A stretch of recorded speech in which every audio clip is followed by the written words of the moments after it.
Secretary Mayorkas, is DHS still meeting with social media companies to discuss content moderation?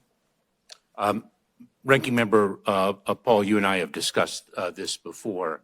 We do not meet with social media companies for the purpose of instructing them to take down content.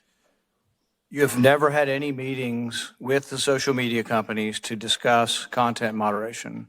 What we have done in the past, Ranking Member Paul, as I shared with you previously, is we, along with other federal agencies, have met with social media companies in a public-private partnership to speak of the threats to the homeland so that those companies are alert to them. Do you think a threat to the homeland is a discussion of vaccine efficacy? I do not, Ranking Member Paul. And if you'll have your staff read, and I think it'd be good for you to read also the Missouri versus Biden case, it lists time and time again discussion of constitutionally protected speech that has nothing to do with national security. So when you say you didn't meet to do with that, yes, you were meeting, you just disagree with the characterization of it. Were you meeting with social media companies to discuss content moderation? And your answer to that is no? My answer. That's the specific question. Did you meet with them, and were you meeting with them to discuss content on the internet? My answer remains the same, Ranking Member Paul, that we met on a periodic basis with other federal agencies and a group of social media companies to speak with them about the threat environment that the homeland faced. Right, and this includes discussion of vaccine efficacy, mask efficacy, Hunter Biden's laptop. Are these meetings still occurring? Ranking Member Paul, they are not. We do not participate in any such meeting. And the reason the meetings aren't occurring is because a federal judge placed an injunction on you, and the Biden administration acknowledged that they're not having the meetings. So you'd need at least acknowledge that the court is talking to you about this and saying what you were doing was violating the First Amendment. Director Wray, same question. Is the FBI still meeting with social media companies? We're having some interaction with social media companies, but all of those interactions have changed fundamentally in the wake of the court's rulings. That's sort of an acknowledgement that perhaps you weren't just talking about national security, child pornography, and human trafficking, right? You had other areas of discussion that did involve constitutionally protected speech. No, that's not an acknowledgement of that. Then how did you change your behavior?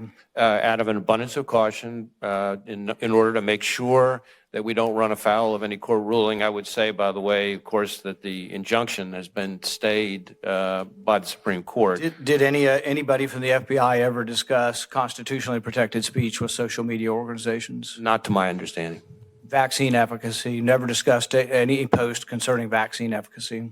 Well, certainly not, because to my understanding, as you know, the FBI was the first and for a long time the only agency in the intelligence community to assess that the COVID origin was most likely from a lab leak. So the idea that we were engaging in... I commend you for that, but the Twitter files and other indications, as well as the Missouri versus Biden, list many cases of both DHS and FBI discussing constitutionally protected speech, vaccine efficacy, mask efficacy. People who said, my brother got the vaccine and died yesterday. And the brother actually did die, but proof of cause and effect is one thing. But taking down posts like that was part of the discussion in these meetings. Not by the FBI. We would not have been engaging with social media companies about vaccine efficacy, to my knowledge, certainly.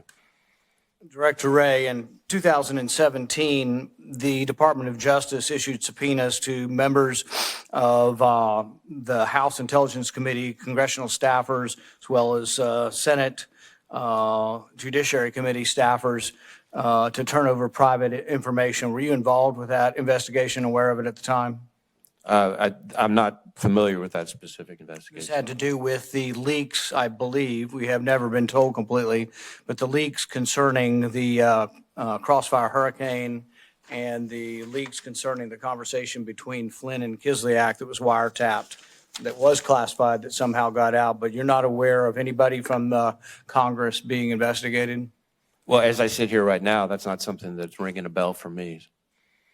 Do you see a problem with the Department of Justice issuing subpoenas to congressional staffers who are providing oversight to the very organization that's issuing the subpoenas? Well, certainly, anytime there's an investigative activity that touches upon a separate branch of government, namely the legislative branch, it has to be done extraordinarily carefully. And there are all kinds of policies that the department has in place to make sure that that's done appropriately. Director A, did the FBI pay Twitter money to moderate content moderation? I'm not aware of us paying money to moderate content there or anywhere else. What was the $3 million for that the FBI gave that's been revealed in Twitter files, which has been characterized by those writing the Twitter files as payment for content moderation? Basically, they said Twitter, you know, you guys were meeting with them all the time, and you had them taking down so many posts. They said, well, gosh, it's a lot of work. Why don't you pay us? And so you did. You paid them $3 million. Are you aware of the payment?